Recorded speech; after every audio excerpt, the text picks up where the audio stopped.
OK, alors on est rendu à la dernière partie, dans le fond, de l'examen. Donc, la reprise de l'information, je voudrais lire avec vous, en fait, la consigne, parce que je voudrais m'assurer que vous la compreniez bien.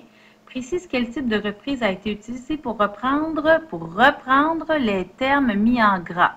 Ça veut dire quoi? Ça veut dire que tu vas avoir une phrase, d'accord?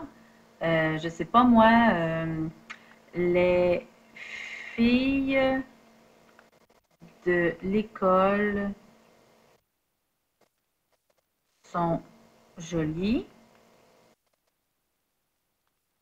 Et, point. Elles, euh, elles font la une des revues de mode. Bon, OK. Et là, bon, comment je vais faire ça, moi, là, avec mes bébelles? Mettons, là, mettons que c'est les filles de l'école qui est en gras. OK? Donc, je vais le faire en gras. C'est comme ça. Vous allez rire de moi. Vous allez dire, madame, il y avait une fonction pour ça. Bon, mettons ça, c'est OK, si je suis en gras. Est-ce que tout le monde me comprend bien, là? Bon, de l'école. Alors, je vous dis, qu'est-ce qui est repris? Qu'est-ce que j'ai fait que j'ai repris? Voyons, pas son. Oh là là! Madame. Donc, son. OK. Je dis, moi là, dites-moi dans l'autre phrase, donc dans celle-là, qu'est-ce que j'ai utilisé pour reprendre ça? Bien là, vous allez dire, elle. C'est une reprise. Wow. Ça paraît qu'on est tard, là. Une reprise totale, parce que je parle de toutes les filles, mais par un. Oh non, vous aviez raison. Regarde ça, vous avez répondu avant moi. Bravo, les petits poux. Bon, OK? Donc, c'est la partie foncée. Je vous demande dans l'autre phrase, qu'est-ce que j'ai utilisé pour reprendre cette partie-là? C'est ça la question. Précise quel type de reprise a été utilisé pour reprendre les termes mis en gras dans les phrases suivantes. Si la reprise a été effectuée par un GN, donc le A ou le B, indique aussi le chiffre correspondant au titre. Est-ce que c'est le même nom? Est-ce que c'est un synonyme? Un générique? Bon, là, nous, on va voir ça. Peut-être pour certains groupes, je ne l'aurais pas vu. Donc, si c'est par un GN, comme ici, ce n'est pas un GN, c'est un pronom. OK? Mais, admettons là, que ce serait ces filles. Bon, OK. Alors, c'est le même nom. OK. Ça pourrait même être, c'est ça, c'est le même nom. Mais bon, si c'est un synonyme, qu'est-ce que ça pourrait être? Les filles de l'école, ça pourrait être ces demoiselles éduquées. Ces demoiselles éduquées. Hein, synonyme. Ou ça pourrait être élève. Ah non, attends, on va être plus simple que ça. Ça, c'est trop beau. Hein? Alors, ces élèves. C'est un synonyme. Générique. Bien, là, générique, j'ai expliqué tantôt la différence. Alors, quand un générique, c'est parce que dans l'autre phrase, c'est un spécifique, puis quand un spécifique, c'est parce que dans l'autre phrase, c'est un générique. Je donne un exemple. L'exemple d'un générique. C'est assez bien expliqué tantôt, fait qu'on va voir si vous êtes capable de. Wow, pas bien écrit. Admettons que j'ai le mot habitation. Ça, c'est un générique. Pourquoi? Parce que dans habitation va rentrer un paquet de spécifiques. OK? Qu'est-ce qui rentre dans habitation? On a bungalow, on a condo, on a plein, là. On a quoi? On a cottage, on a loft, on a tipi, on a igloo, on a, etc., etc. Est-ce que vous comprenez ce que je veux dire dans générique et spécifique? Tu as un générique qui peut contenir plusieurs spécifiques. Donc, dans une phrase, si je dis, je ne sais pas moi, à la Chine, virgule, Les maisons coûtent cher, point. Et j'ai mis, mettons, les maisons en gras. Là. Les maisons, mon Dieu Seigneur, en gras. OK? Là, j'écris l'habitation devient un luxe, blablabla.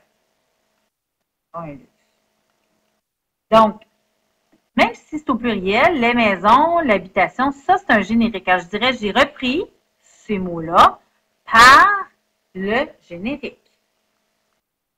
Alors, quand tu as un générique, c'est parce que dans l'autre phrase, tu avais un spécifique.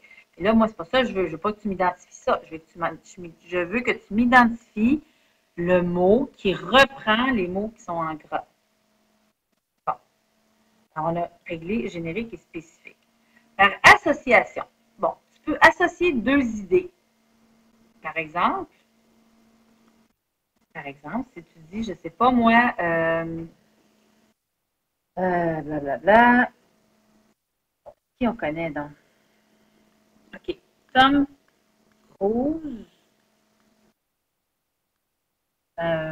est un très bel acteur. Point. Ses yeux doux en font tomber plus d'une.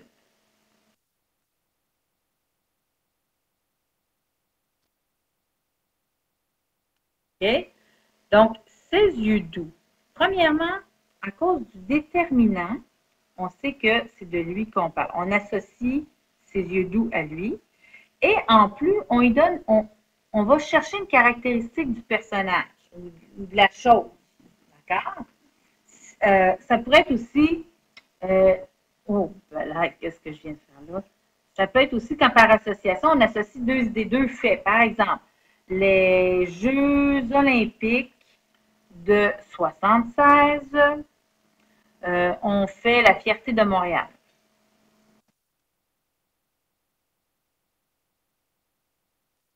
Et point.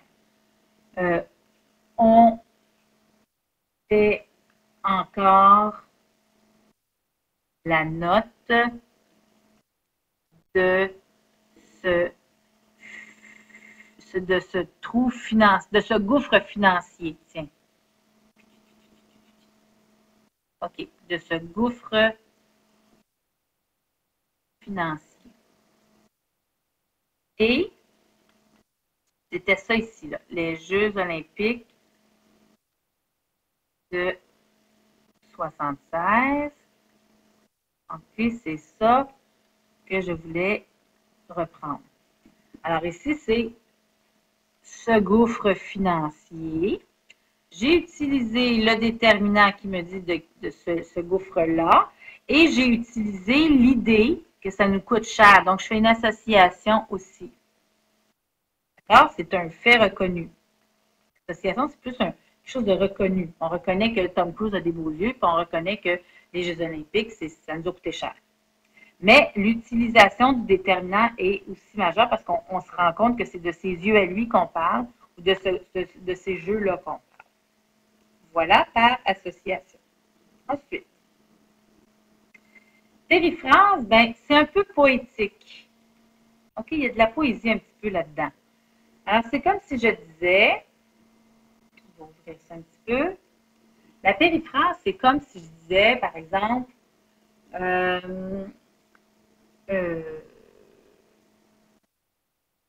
j'aime l'école.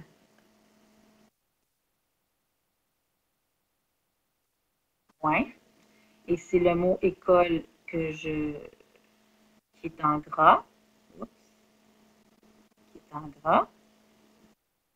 Et là, je dirais ce lieu de savoir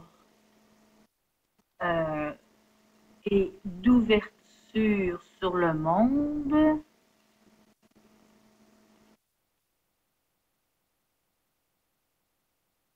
me permet de m'épanouir pleinement, blablabla, blablabla.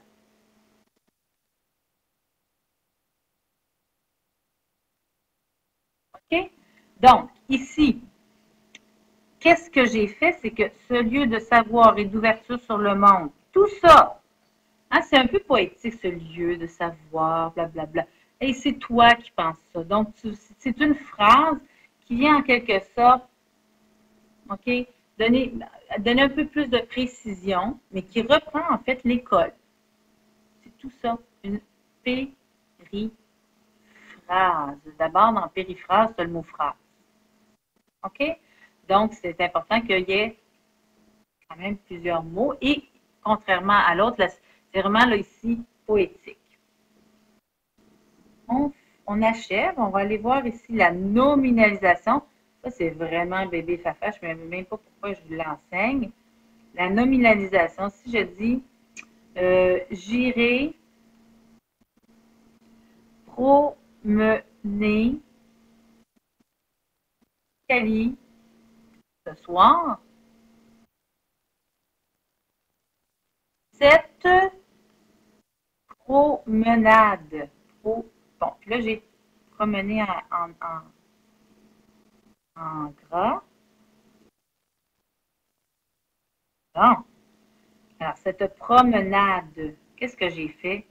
C'est que je suis partie d'un verbe et je l'ai rendu un nom. OK? Donc, cette promenade, c'est devenu un nom. J'ai nominalisé, j'ai nominalisé quelque chose que je voulais. Tout simplement. C'est ça, nominaliser. C'est rendre en nom. C'est ça que ça veut dire. Ensuite, synthétique. Bien, synthétique, c'est le mot qui résume tout ce qui a été dit. Par exemple, si je dis hier, nous avons eu une belle sortie, 2 points. Je sais pas moi, excursion nautique, oui, S, ballon de plage, concours de limbo et soleil plein la tête, ou plein le dos, c'est selon. Point. Et tout ça est en gras, là. OK? Mettons que tout ça, c'est en gras, gros gras, là. Tu sais, là, je ne le ferai pas, là. Et là, j'arrive avec mon autre phrase. Cette journée plein air nous a fait du bien.